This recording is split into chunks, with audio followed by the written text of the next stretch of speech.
గుంటూరు జిల్లా మంగళగిరి నగరంలో వేంచేసి ఉన్న లక్ష్మీ నరసింహ సన్నిధిలో ఈ నెల 30వ తేదీన ముక్కోటి ఏకాదశి ఉత్సవాలు జరగనున్నాయి. సాధారణంగా అన్ని వైష్ణవ క్షేత్రాల్లో ఉత్తర ద్వారంలో మాత్రమే స్వామివారికి దర్శనమిస్తారు.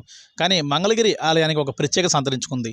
ఆ విశేషాలంతా ఇప్పుడు తెలుసుకుందాం. వైకుంఠ ఏకాదశి ప్రతి ఒక్క వైష్ణవ క్షేత్రాల్లో కూడా అన్ని స్వామి యొక్క దేవాలయాల్లో చేస్తుంటారు ఉత్తర ద్వార దర్శనం.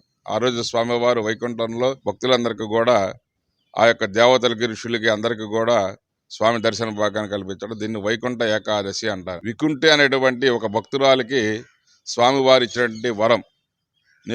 నాకు ఏకాదశి అంటే అత్యంత ప్రీతికరమైనది.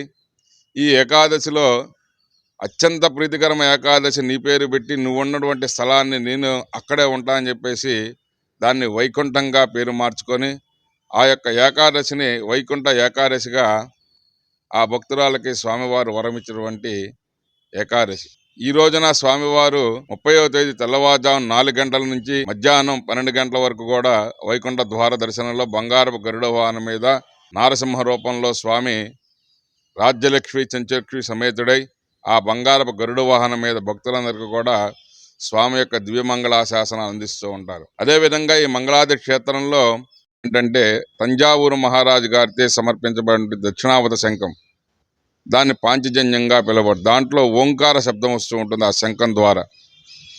ఆ యొక్క శంఖంతో స్వామివారికి తెల్లవారుజామున 12 గంటలకే పంచామృత అభిషేక వైఖానస ఆగమయుక్తంగా విక్షక్షయనారాధన పుణ్యావచనము పంచామృత అభిషేకాలు అంతా చేసిన తర్వాత ఆ యొక్క శంఖంతో తెల్లవారుజామున 4 గంటల నుంచి రాత్రి 9 గంటల వరకు కూడా వచ్చినటువంటి ప్రతి ఒక్క భక్తునికి కూడా స్వామి యొక్క తీర్థాన్ని అందించడం జరుగుతుంది. స్వామి యొక్క బంగారు పాదకులు మన శిరస్సు పైన ఉంచుతారు.